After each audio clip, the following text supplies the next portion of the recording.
Tonight, a new organization has students dancing. Plus, we'll find out what the SGA discussed in their meeting last night. Stay tuned. TrojanVision Nightly News starts now. From the high-definition digital production center on the Troy campus, with news from Troy University locations around the world, this is Troy TrojanVision Nightly News. Hello and welcome to Troy TrojanVision Nightly News for November 16, 2011. I'm Judson Garner. And I'm Bailey Majors. Thank you for joining us this evening. The Student Government Association had a full agenda at their meeting last night where they discussed a new online way for students to communicate. Christina Cook has more. On Tuesday evening, SGA held their last meeting of the semester. Many senators presented unfinished business and discussed proposals for the spring semester. One of those discussions centered around proposals presented from the officers in the International Student Forum. This evening we present two proposals. The first one is a Trojan Bulletin. It's a Trojan Bulletin, and it is the online Facebook page for students and the faculty and staff in the school to post their poster and flyer to the page. Because the poster is everywhere in the school, and sometimes the student is rushing to class, so they don't have time to really read the content of the poster. So the Trojan Bulletin will help them to get more information about what's happening in the campus. On the same note of helping students with a limited amount of time, the International Student Forum proposed an additional project for the spring semester. The second proposal was the carpool partners, and unfortunately it did not pass today, but we will be tweaking it a little and trying to pass it next semester. The concept is connecting students off campus who would much rather be on time to class through getting rides through drivers who are willing to take the riders, and we're just going to be a way of connecting those students. The International Student Forum's first proposal was passed, and they have plans to adjust their second proposal and present it spring semester. Christina Cook, Troy, TrojanVision News. This was the SGA's last meeting of the semester, and they will resume in the spring semester. One new campus organization has students stepping outside of their comfort zones and onto the dance floor. And I went last night to find out more about the Model UN. Tuesday night in the Trojan Center ballrooms, the new campus organization Model United Nations hosted their first big event, Salsa Night. We decided to host a salsa event to sort of break barriers and sort of just to get everyone comfortable enough where they can feel like they can ask questions and they can integrate with Model United Nations. The purpose of this event was simple: bring awareness to students that first of all, Model United Nations exist, and then tell them what they do. It is essentially a mock United Nations, where different universities go to different conferences representing countries within the United Nations. This organization feels that doing activities like salsa dancing brings people together to explore a different culture than their own, and they say that's not a bad thing. Well, it just turned out that we had a couple members in the Model UN group that could dance salsa, and we also wanted something that would reach students that wouldn't normally pick up on what Model UN is. And we thought that something fun and exciting like salsa dancing would be something just like that. What we're doing here this evening with dances, we're showing that we can break past barriers and we can go ahead and just get together with different diversities and just different backgrounds. The Model United Nations says that their organization is not just for political science majors, but anyone can join and benefit from having a better understanding of worldviews. In celebration of the International Education Week, the International Department was scheduled to have a Taste of the World table set up on the Biv Graves Quad with international cultural displays, food and activities for Troy students to enjoy. However, due to inclement weather, the event had to be postponed. It is now rescheduled for Thursday, November 17th at 3 o'clock on the Biv Graves Quad. Everyone is encouraged to attend. And now taking a look at news from around the state, the National Weather Service says a telephone problem is to blame for the failure of part of its warning system in West Alabama amid an outbreak of service weather. Tone alert radios quit working in Tuscaloosa County and surrounding areas as strong storms were moving into the state about 7 o'clock this morning. City officials in Montgomery have approved the use of cameras to nab speeding motorists. Authorities say photo equipment will be placed in unoccupied marked patrol cars in areas where they are needed. An Internal Revenue Service agent has testified that the Alabama Small Business Institute of Commerce got $7.3 million, most of it from the state, in about a 5-year period. The agent says that only about 20% went to small business development centers at state universities. Still to come on TrojanVision Nightly News, the football team will be in town for a second weekend in a row, and this is the last chance for Trojan fans to catch them in action this home season. Danielle Percival will be in next with sports with all the details. But first, Republicans met to discuss the crippled economy. That story is after the break, so stay with us. I'm Danielle Nottingham at the White House. Coming up, will new questions about consulting fees reverse Newt Gingrich's surge in the polls? I'm lucky. Let me help you with that. I get to do something I love. It has nothing to do with touchdowns or titles. Everybody bring it in. I get to play a part in the life of someone just starting out. How many of you think homework is just as important as teamwork? I help keep kids in school. Good. And that's the name of the game. My name is LaDainian Thomason. I don't just wear the shirt, I live it. Give, advocate, volunteer. Live United. In 1887, it was written that we want to educate the mind to think, the heart to feel, the body to act. And it's no different today than it was 125 years ago. Some things never change. The mission of this university is to prepare leaders who are going to go into the communities and make a difference. And I think it's within that culture of caring that excellence is found. Troy University, in class, online, within reach. Troy.edu. From the high-definition digital production studios of Troy University, you're watching the award-winning TrojanVision Nightly News. It's the economy. That's the message from the campaign trail as Republican presidential candidates push their plan to shore up the nation's sagging economy and slash unemployment. But as one candidate who's performing well in the polls is now facing new questions about consulting work he did. Danielle Nottingham reports from the White House. The Republicans who want to be president are sticking to their scripts on the economy. Herman Cain outlined his 999 tax plan to a friendly crowd in Miami. And when I become president, I'm going to ask Congress to send me that legislation within the first 90 days. In New Hampshire, Rick Perry promoted his plan to overhaul the tax code. He argues a Washington insider can't make the necessary bold changes. I'm the outsider who's willing to step on some toes. The candidates are fighting hard to stand out from the pack and avoid new slip-ups. Recent polls show more than half of Republican voters could still be talked into changing their minds. Those same polls show Newt Gingrich gaining ground, but he's facing new questions about his connections to the government-backed housing agency, Freddie Mac. He was taking $300,000 from Fannie and Freddie to influence Republicans.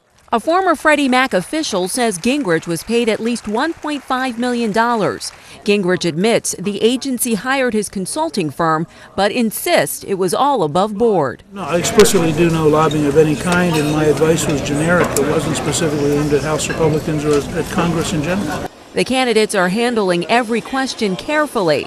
There's no clear frontrunner in Iowa yet, and just 7 weeks remain before the caucuses. Danielle Nottingham, CBS News, the White House. And now Danielle Percival joins us for a look at sports. Well, Danielle, homecoming may have been last weekend, but we have another home football game this weekend. That's right, homecoming was last weekend. Not as many home sports this weekend, not as many teams in action on campus, but we've got football back at home, and we've got volleyball to get into as they are in postseason play now. So let's get started. After rounding out the season in front of their home crowd during homecoming weekend, the Trojan volleyball team is heading to the Sun Belt Conference tournament for the first time since 2005. The Trojans didn't know if they would make the tournament without winning out in the final weekend of the regular season, but a four-way tie for the final two spots landed the Trojans the 8th seed. They will be facing the 1 seed Western Kentucky tomorrow at 4 in Miami. The Trojans lost both matches against the Hilltoppers earlier in the season. And another team that will be in action at 4 o'clock tomorrow is the women's basketball team. After opening up their schedule at home, Troy will be hitting the road looking to pick up their first win. The Trojans will be in South Carolina tomorrow as they take on Furman. The Paladins have played one more game than the Trojans so far this season with a 1-1 record, which could prove beneficial as the team did not have footage to go on to prepare for their first opponent. Head coach Mike Murphy says his team will still focus on the same areas. It's going to be a little bit of the same. Now, we'll have tape on our next opponent in Furman, but we're just going to try to shore up our man defense. That's what we do. We're going to try to shore up our help side defense, and early in the season, that stuff's probably going to be your weakest because that's the hardest to do. But we're going to try to shore some of that stuff up. The Trojans are set to face Furman on Thursday afternoon at 4 o'clock in Greenville, South Carolina. And the men's team will also be on the road, though they will be playing a little later in the weekend. After kicking off the home schedule with a routing of LaGrange College, Troy will be looking to extend their success into the road schedule. The team will be playing 3 straight road games beginning this Saturday against East Tennessee State. East Tennessee played some postseason basketball last season, and head coach Don Maestri knows this will be the best test for the Trojans so far. The East Tennessee State game will be a very good game for us. It's a team just like in our league. They're very comparable to Sun Belt teams, so we're going to have a great test coming up this Saturday, and hopefully we've learned something after our first 2 scrimmages in Texas Tech and LaGrange. The Trojans and the Buccaneers come into the matchup with identical records of 1-1, but they'll break that tie when they hit the court on Saturday at 4 in Johnson City, Tennessee. While all the teams we've talked about so far will be on the road, it's time to saddle up and head over to the annual Trojan Stampede Rodeo at the Pike County Cattlemen's Association. The Trojan Spurs begin their only home rodeo this Thursday, and head coach Josh Simmons says ending the season at home is an advantage. It's pretty important, especially with the last rodeo semester. You know, you always want to kick it off strong with the first rodeo, and you want to end it strong every semester. And with the team being as tired as they are, and from traveling so much, it gives us a great home field advantage. So they feel better about it. They're more confident about themselves, and they're pretty excited about their family being able to come up. Because generally, the one rodeo their families come up for. The rodeo begins Thursday night at 7 and continues Friday and Saturday at 7. Troy students get in free with their student ID. Once again, all the action takes place at the Pike County Cattlemen's Association. And the Trojan Spurs aren't the only ones who need to get back in the saddle and ride to victory. The football team will be seeing their last action in Veterans Memorial Stadium for the year. In the Trojans' 2 wins this season, they have won by a combined 4 points. The Trojans' opponent this weekend doesn't have a stat like that because they haven't won a game yet. But when you look at it that way, the only difference in these 2 teams' records is 4 points. The Trojans may have gotten back into a rhythm on the offensive side of the ball last weekend, but heading into a matchup against Florida Atlantic, the defense may have their chance to shine. This game matches the Sun Belt Conference's worst offense in FAU against the worst defense in Troy. The Owls have been held under 200 yards 3 times this season, including a season-low 48 yards against Michigan State. And head coach Larry Blakeney says his team has had success against the Owls in the past. They've beaten us once here in the history of the series, and we had the best of it last year. Got on top pretty readily early in the game and coasted in. Troy has not won a game this season where they have not put up over 400 total yards. However, the team did post 483 against the Owls last year. But heading into the matchup last season, both teams' records were better than this season. Troy was 6-5, while FAU was 4-7. This time around, the Owls are winless at 0-9. Is it possible for the Trojans to overlook this team? If you're looking at 0-9, it's real easy.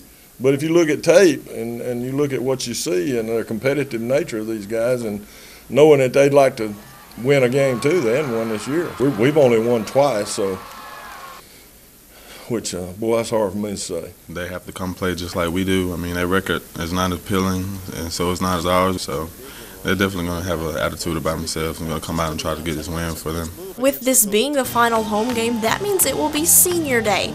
And not only is it important to send the seniors out with a win at home, but it also leaves a little bit of a positive spin on things if you leave the home season with a victory.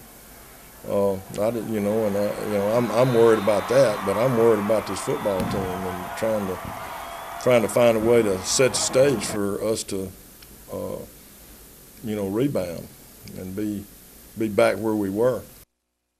Saturday will be senior day, and kickoff against Florida Atlantic is set for 2:30. The final Trojan Walk of the year will be at 12:15 as the players make their way to the stadium for the final game on Larry Blakeney Field in 2011.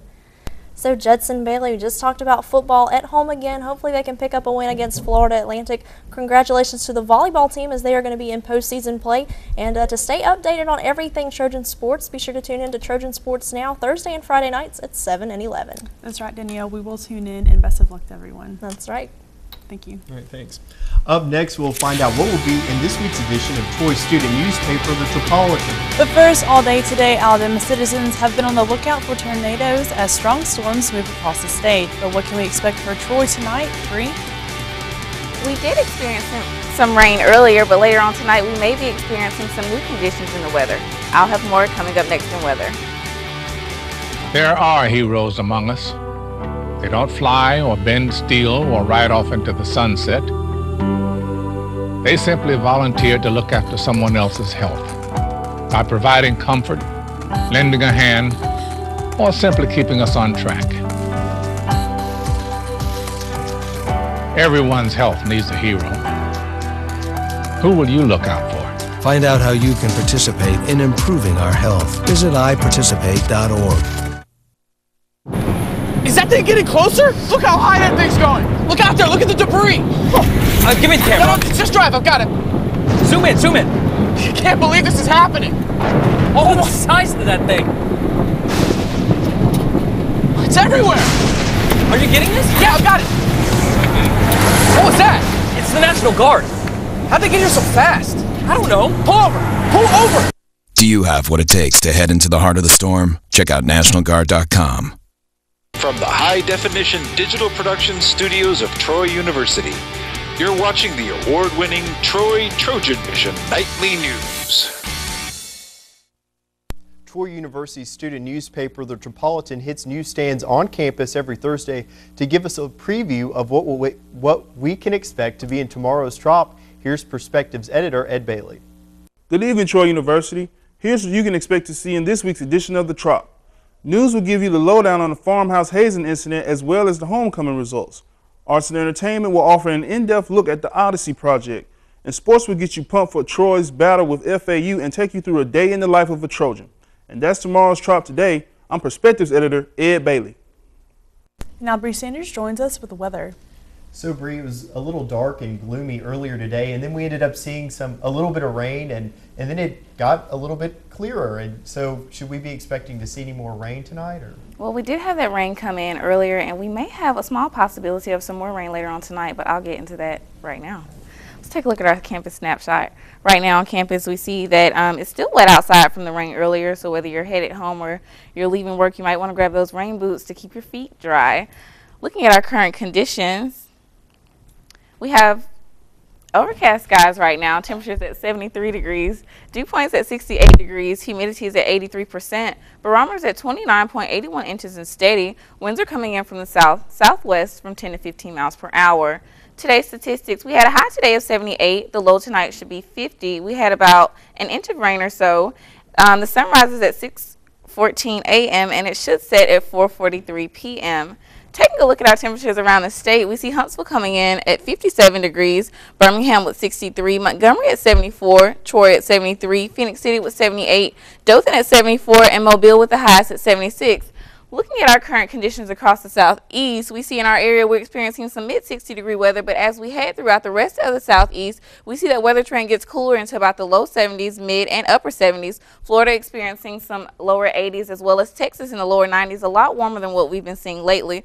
Looking at our temperatures across the United States, we see on the west coast they're experiencing some mid 50 degree weather to upper 60 to lower 60 degree weather. And as we move into the Midwest, they get about 20 degrees cooler, bringing in the cool temperatures. The current surface map we see here in the Midwest, we have a few high pressure systems with heavy to moderate rain systems, another reason for the cooler temperatures in their area. And we see we have a cold front moving in through Texas back into our area, moving in through the middle part of Alabama, heading into the Atlantic. And we see we have a few rain systems that passed earlier, bringing in that rain that we saw earlier today. Our precipitation forecast for the next 48 hours in our area, we should be experiencing about half an inch of rain or so, so we might be on the lookout for that. You might want to grab your umbrella just in case, to keep dry. Our departure from normal, we see we're about 3 degrees cooler than what we have been lately. Probably another reason for that rain in our area. Moving into tomorrow, we see that we shouldn't be experiencing any rain, but we see that other parts of the United States, like the northwestern parts of the United States and the East Coast, should be experiencing some rain, even some snow. As we head into Friday, still no rain in our area, but we do see other parts of the United States experiencing that rain, Florida having that rain as well. As we move into our weekend on Saturday, still no rain, but we see that rain moving in through the Midwest, possibly headed towards our area, something to look out for. As we close out our weekend on Sunday, we see that rain heading towards the northern part of Alabama. Still shouldn't be seeing it in our area, but we'll keep a close lookout just in case. For tonight's forecast, we have a possible chance of thunderstorms, about a 50% chance of rain with a 93% humidity, winds coming in from the west from 10 to 15 miles per hour with a low of 50 degrees. So tonight, if you plan on going out, you might want to keep that umbrella and that light jacket with you. For tomorrow's forecast, we have sunny skies, about a 20% chance of rain, very strong winds coming in from the northwest at about 10 to 20 miles per hour with a high of 63. So different from today, it'll be a lot cooler tomorrow. You might want to keep that light jacket with you just in case, to keep warm. Our class outlook for tomorrow, at about 7 a.m., it should be about 52 degrees. And as we move throughout the day, we see that it warms up and gets to a high of about 71 around 3 p.m. So you can go for a walk if you happen to be on the campus or you happen to be outside to enjoy the day. Take a look at our 4-day forecast. For tomorrow, the high should be about 63 with a low of 35. We have about 20% chance of rain. For Friday, the high should be about 65 with a low of 42. Saturday, the high jumps back up into the 70s. We have 70 degrees for the high, 53 for the low. And on Sunday, it jumps back up to 78 degrees. So, Judson, you asked earlier what's going to be going on tonight. Well, tonight we do have that 20% chance of rain, a 50% chance of thunderstorm. But as we head out throughout the rest of the week, we see those fall temperatures coming in and getting a little bit warmer Sunday into about the lower 80s. Well, we'll be looking forward to it.